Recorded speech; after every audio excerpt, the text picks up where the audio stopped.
પરસોત્તમ રૂપાલાની ટિપ્પણીને લઈને ક્ષત્રિય સમાજમાં રોષ ફેલાયો છે, જેના કારણે ઉપવાસ આંદોલન, કાળા વાવટા અને સૂત્રોચ્ચાર દેખાવો કરવામાં આવી રહ્યા છે, જેના પગલે આજે ઉત્તર સરદારનગર વોર્ડના ચૂંટણી કાર્યાલયના ઉદ્ઘાટન મંત્રેશ કોમ્પ્લેક્સ પાસે કરવામાં આવ્યું હતું। ત્યારે ચાલુ કાર્યક્રમ દરમિયાન ક્ષત્રિય સમાજના યુવકો દ્વારા વિરોધ પ્રદર્શન કરવામાં આવ્યું હતું। ક્ષત્રિય સમાજના યુવાનો દ્વારા સૂત્રોચ્ચાર કર્યા હતા, જો કે આ સમયે પોલીસ હાજર હોય જેથી કાળા વાવટા ફરકતા અને સૂત્રોચ્ચાર કરતા હોહા કરતા લોકોને અટકાવ્યા હતા અને યુવકોની અટકાયત કરવામાં આવી હોવાનું કહેવાઈ રહ્યું હતું। જો કે ઉદ્ઘાટન પ્રસંગે લોકસભાના ઉમેદવાર નિમુબેન બાંભણિયા સહિતના ભાજપના આગેવાનો ઉપસ્થિત હતા।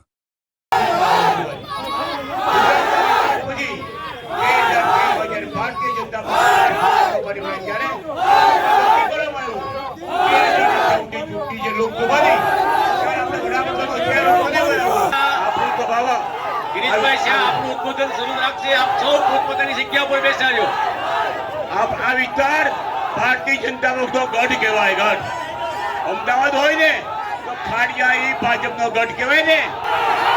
विजयભાઈ પંડ્યા આપણા આ વિસ્તારના આગેવાન ભરતજીભાઈ જસુભા।